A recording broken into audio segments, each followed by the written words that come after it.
Assalamualaikum warahmatullahi wabarakatuh. Salam sejahtera bagi kita semua. Bagaimana kabar kalian? Semoga kita semua dalam keadaan sehat dan tetap bersemangat mengikuti pembelajaran. Bertemu lagi dengan Pak Hari di mata pelajaran IPA. Walaupun pembelajaran dilakukan secara daring, mudah-mudahan tidak mengurangi semangat kita untuk belajar. Jangan lupa untuk mengisi absensi yang sudah dikirimkan linknya melalui Google Classroom. Tujuan pembelajaran hari ini adalah kalian dapat menjelaskan 3 komponen keterampilan proses atau metode ilmiah penyelidikan IPA: pengamatan, inferensi, dan komunikasi berdasarkan kegiatan-kegiatan yang telah dilakukan. Kedua, kalian dapat menjelaskan kegunaan mempelajari IPA. Ketiga, kalian dapat menyebutkan objek yang dipelajari dalam IPA. Keempat, kalian dapat menjelaskan pengertian pengukuran. Yang kelima, kalian dapat menyebutkan hal yang dapat diukur, besaran, dan tidak dapat diukur, bukan besaran. Dan yang terakhir, kalian mampu melakukan pengukuran dengan satuan tidak baku. Sebelum itu, mari kita awali kegiatan pembelajaran hari ini dengan berdoa agar pembelajaran hari ini bermanfaat dan mudah diterima.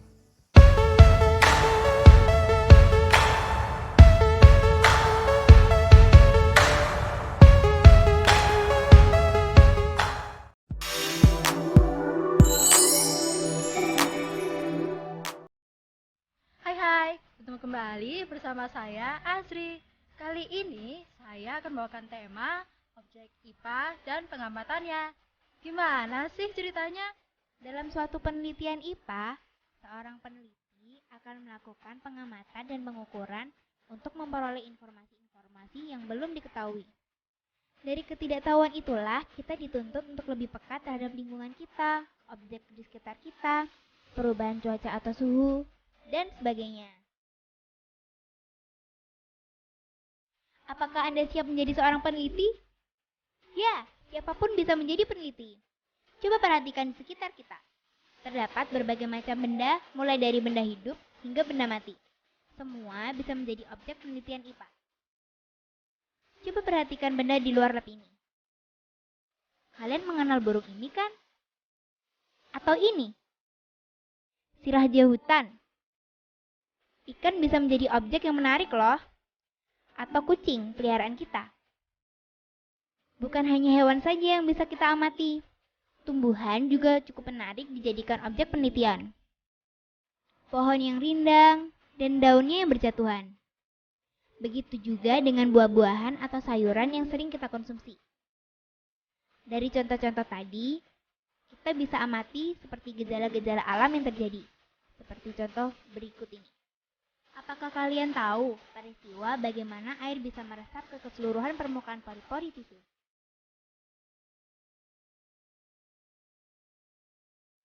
Lalu, apa menariknya? Coba kalau ini terjadi di selain tisu, di kayu, di besi, atau di batu. Penasaran kan?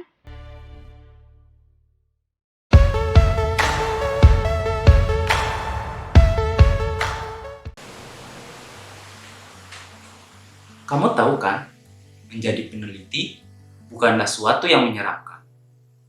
Kamu juga pasti bisa. Kamu mungkin menyadari perkembangan teknologi masa kini juga didukung oleh ilmu pengetahuan alam. Dengan menguasai IPA, kamu akan menguasai perkembangan teknologi dan industri. Semua berasal dari pengamatan dan penelitian yang berkesinambungan. Dari video yang sudah kalian simak sebelumnya, kalian sudah mengetahui bahwa yang dapat dijadikan objek pengamatan adalah seluruh benda di alam semesta dengan segala interaksinya. Para ilmuwan atau peneliti mempelajari apa yang terjadi di sekitar kita dengan melakukan serangkaian penelitian dengan sangat cermat dan hati-hati. Dengan cara itu, mereka dapat menjelaskan apa dan mengapa sesuatu dapat terjadi, serta memperkirakan sesuatu yang terjadi saat ini maupun yang akan datang terhadap alam sekitar. Hasil penelitian mereka dapat dimanfaatkan untuk kesejahteraan hidup manusia, seperti komputer, Android, televisi, pupuk, dan sebagainya. Langkah awal untuk mempelajari benda-benda sekitar adalah dengan melakukan pengamatan atau observasi. Pengamatan tidak akan berhasil baik apabila tanpa melalui langkah atau metode yang terencana dan sistematis untuk memperoleh informasi gejala alam.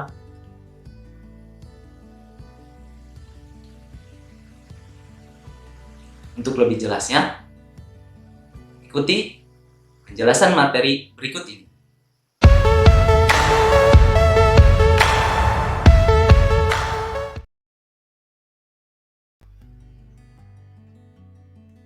Oke, anak-anak,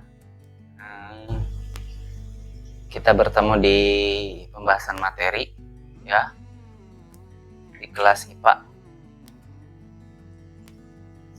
Mari ucapkan pertama kali selamat datang. Mari kita sama-sama bersemangat mengikuti sesi pembelajaran ini.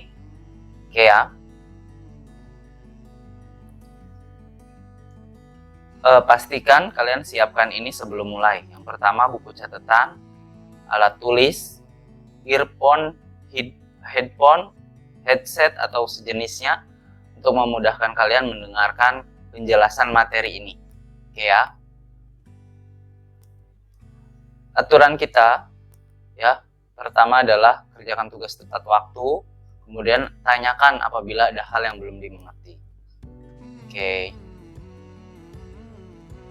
Mudah-mudahan pembelajaran ini bermakna. Oke ya.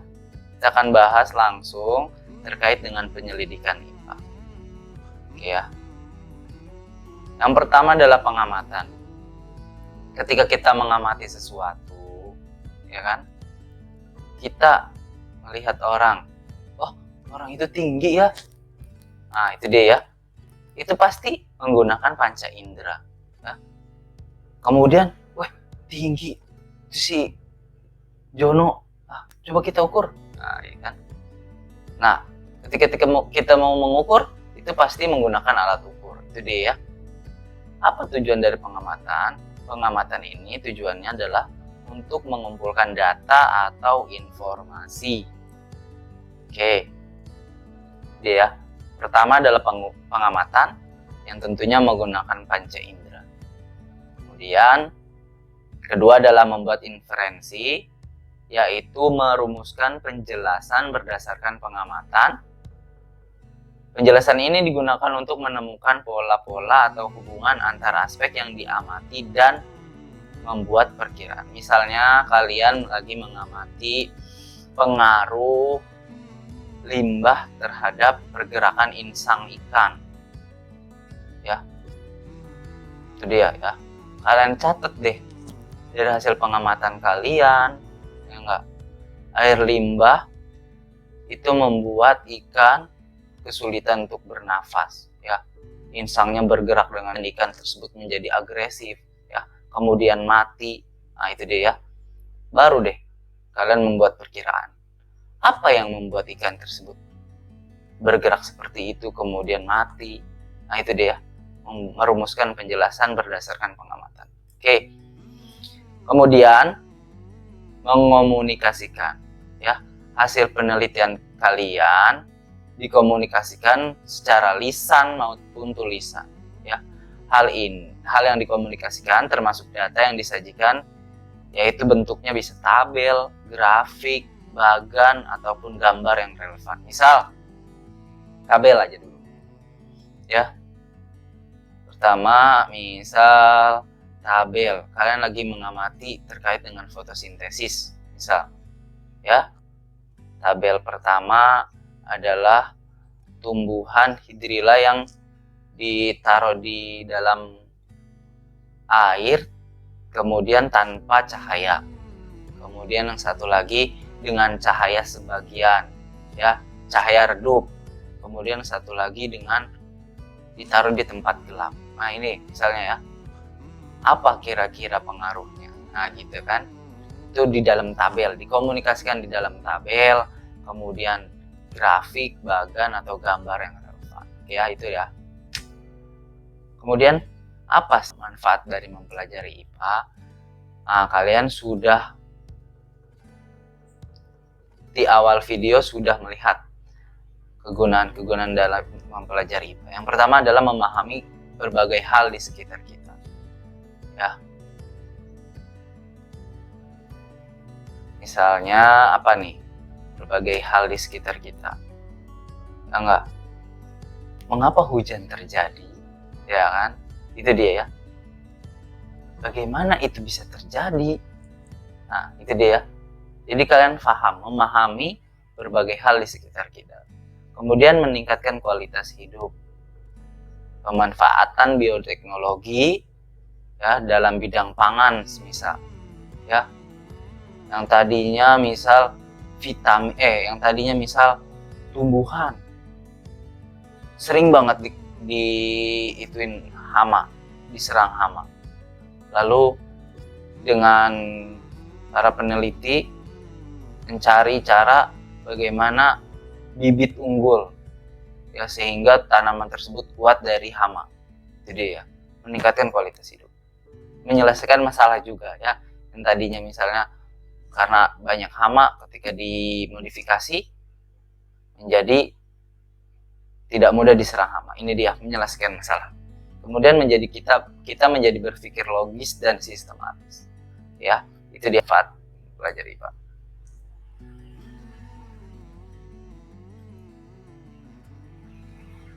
Oke. Kemudian bidang ilmu apa aja sih Pak dalam IPA? Bidang ilmu di dalam IPA ada 4 nih yang Pak Hari bahas. Yang pertama adalah fisika, yaitu ilmu yang mempelajari tentang unsur-unsur alam dan gaya yang bekerja. Kemudian ada biologi yang mempelajari tentang makhluk hidup serta interaksinya. Kemudian yang ketiga ada kimia yang mempelajari penyusunan dan perubahan zat. Dan yang terakhir ada ilmu geologi dan astronomi yang mempelajari lapisan penyusun bumi, atmosfer, dan antariksa. Ya.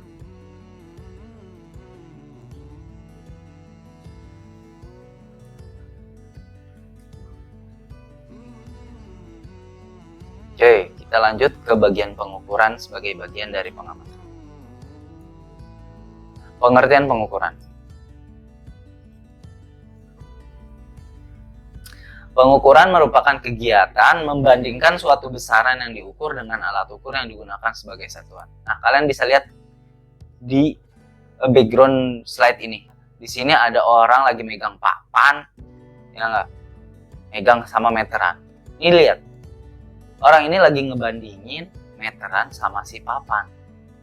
Ya, meteran ini memiliki angka, ini sebagai alat ukur, sedangkan besarannya adalah panjang dari papan. Ini dia ya. Membandingkan suatu besaran yang diukur dengan alat ukur yang digunakan sebagai satuan. Ini alat ukurnya digunakan sebagai satuan karena memiliki angka dan juga satuan. Satuannya apa? Satuannya adalah sentimeter misalnya. Inci misalnya pada meteran ini ya. Itu dia ya. Oke.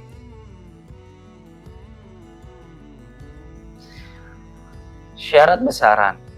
Syarat besaran yang pertama ya adalah dapat diukur dan dihitung. Dapat diukur dan dihitung. Itu dia ya. Dapat diukur dan dihitung.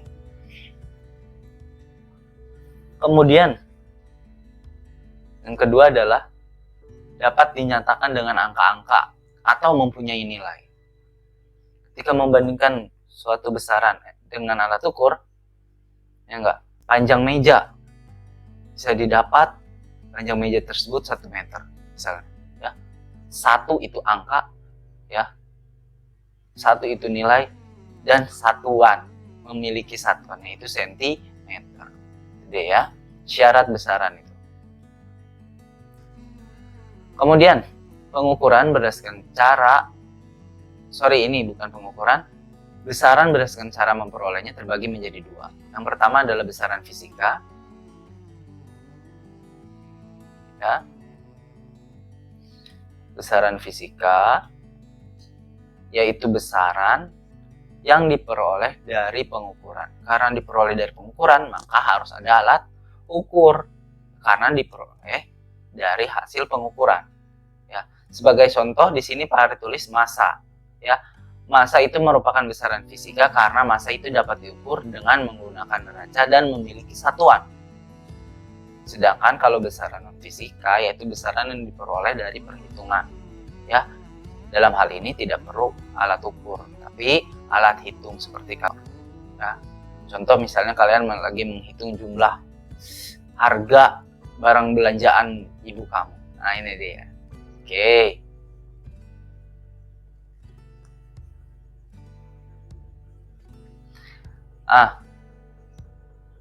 Di sini ada satuan tidak baku dan satuan baku. Nah, sebagai referensi kalian dalam mengerjakan tugas nanti, berikut Pak Haris setelin video ya terkait dengan satuan baku dan satuan tidak baku.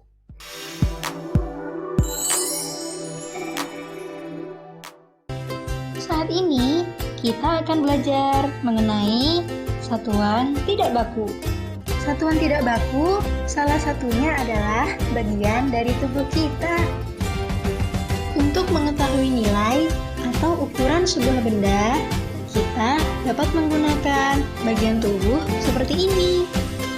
Merentangkan telapak tangan dari ujung jari jempol sampai kelingking disebut dengan jengkal.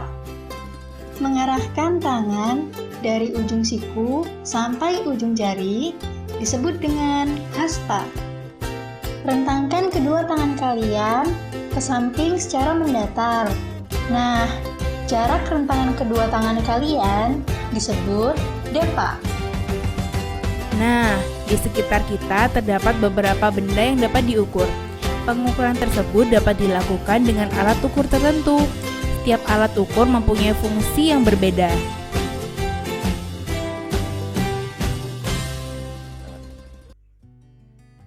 Oke.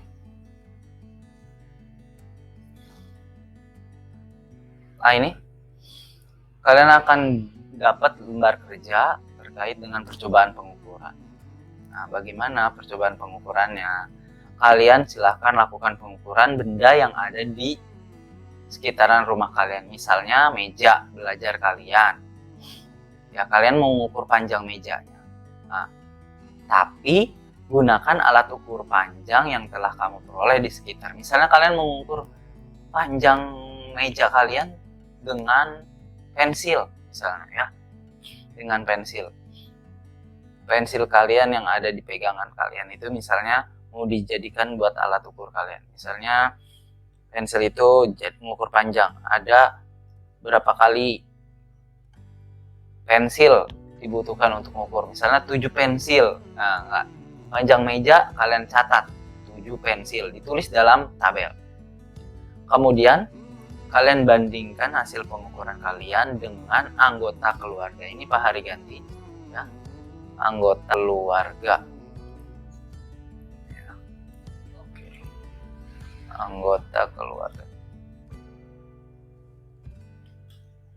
Ya, kalian kerjakan bersama anggota keluarga. Misalnya adik kalian. Sebagai satu contoh, kalian misalnya mengukur panjang meja dengan jari tangan. Si Joko mengukur panjang meja dengan jengkalnya itu 5 jengkal. Kemudian adiknya Joko yaitu si Jono mengukurnya hanya dengan 4 jengkal. Ini dia sebagai contoh ya. Kemudian besaran yang dapat diukur dan tidak dapat diukur. Ya, kalian amati benda di sekitar kalian. Di sini Pak Hari ngasih contoh misalnya jeruk. Kalian tulis ide sebanyak-banyaknya besaran apa yang dapat diukur dari jeruk tersebut. Ya. Kemudian tulis juga besaran yang tidak dapat diukur. Diskusikan sama orang tua, ayah, bunda, adik, kakak ya. Kemudian kalian tulis dalam tabel. Ya. Dalam tabel. Nah, seperti ini tabelnya. apa yang bisa diukur dan tidak dapat.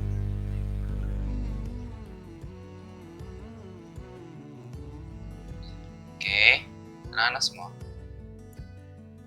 Ini adalah pengertian dari besaran dan satuan. Oke ya. Besaran.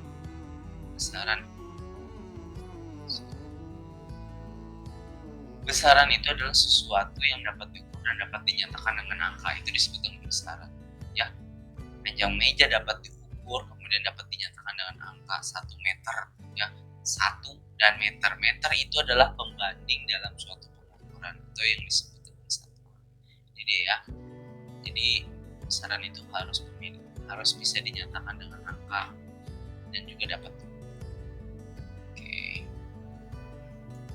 Nah, berkaitan dengan yang tadi kalian praktekkan, yang akan kalian praktikkan, satuan baku dan satuan tidak baku. Nah, kalau satuan baku ini pengertiannya adalah satuan yang digunakan untuk melakukan pengukuran dengan hasil yang tetap. Ya, ketika si Jono melakukan pengukuran panjang meja dengan meteran, hasilnya akan sama dengan adiknya Joko, ya, dengan meteran juga. Ya. Kemudian, kalau satuan yang digunakan untuk pengukuran tapi hasil tidak sama, itu satuan yang tidak baku. Seperti tadi ya, satuan tidak baku apa yang kita bisa gunakan ketika melakukan pengukuran. Oke. Terus Pak, satuan yang baik itu syarat-syaratnya apa? Satuan yang baik syarat-syaratnya itu satuannya selalu tetap tidak mengalami perubahan. Ketika Pak Hare mengukur panjang meja 1 meter, maka ketika kalian mengukur juga pasti akan 1 meter. Ya, dia ya. Kemudian bersifat internasional, dipakai oleh seluruh negara. Mudah ditiru bagi setiap orang yang menggunakannya. Tadi ya, Pak Hare bisa, kamu bisa. Jadi ya. Oke. Dalam fisika, ketika kalian menuliskan angka nominal, ya, ini pasti akan terlalu panjang ya. Ini juga akan terlalu panjang. Bagaimana untuk memudahkan kita dalam menghitungnya atau kita dalam menulisnya? Nah, ada panduannya yaitu dengan notasi ilmiah. Bagaimana penulisannya? Nah, kalian bisa lihat di sini. Ketika ada angka koma 0,0000 sampai 12, maka kalian bisa menuliskannya dengan 10 pangkat min 12. Ini ya.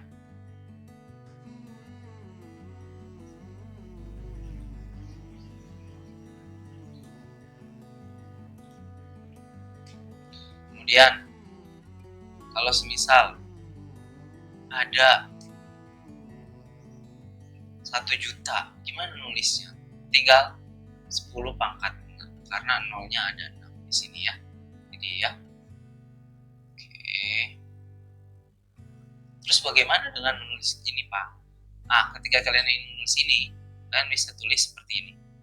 Misalnya 696. Karena ini nolnya ada 6, kita bisa tulis misalnya 10 pangkat 6. Nah, ini dia. Atau 69,6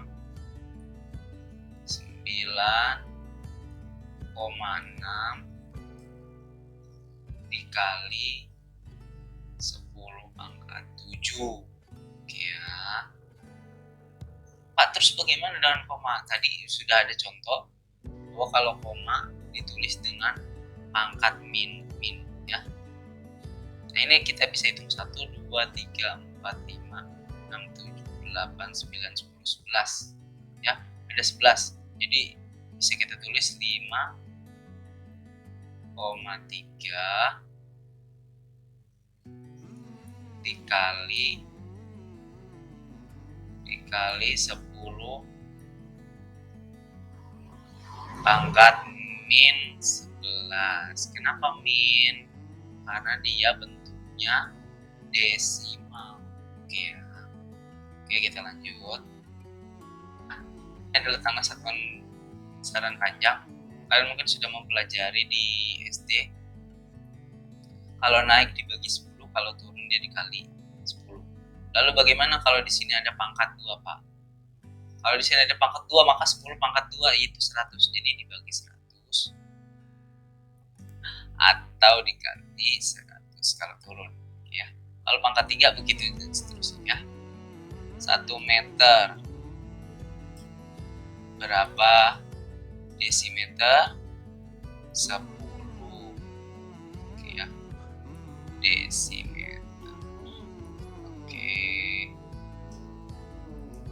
Oke, lanjut. Nah, ini besaran panjang yang lain. Ada 1 inci, ya, yard, kaki. Nah, ini dia, ya. 1 inci. Kalau misalnya 2 inci berapa dong? Nah, 2 inci kita bisa hitung, ya. 8 kan?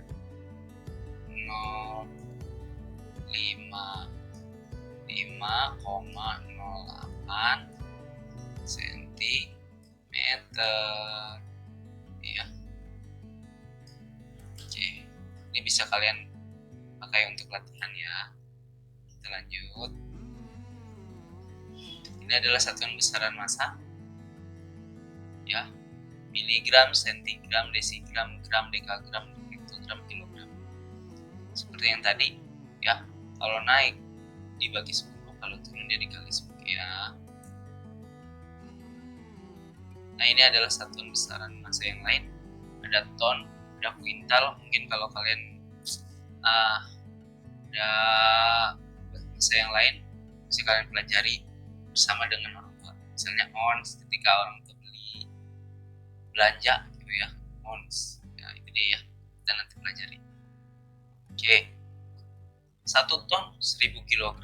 Nah, kalau kita pakai notasi ilmiah, kita bisa tulis dengan 10 pangkat 3 kilogram. Memudahkan kita, ya, dalam penulisan. Oke. Lanjut. Nah, ini tugas individu. Kalian bisa kerjakan, ya. Kalian screen capture, kemudian kalian kerjakan, tulis di buku latihan, dikumpulkan di sekolah sesuai dengan jadwal kalian masuk masing-masing, ya. Ini akan Pak hari nilai sebagai nilai 1. Oke. Kemudian lembar kerjanya akan Pak hari nilai sebagai nilai keterampilan. Oke. Itu saja pertemuan kita hari ini. Kita ketemu lagi di pertemuan berikutnya. Bye bye.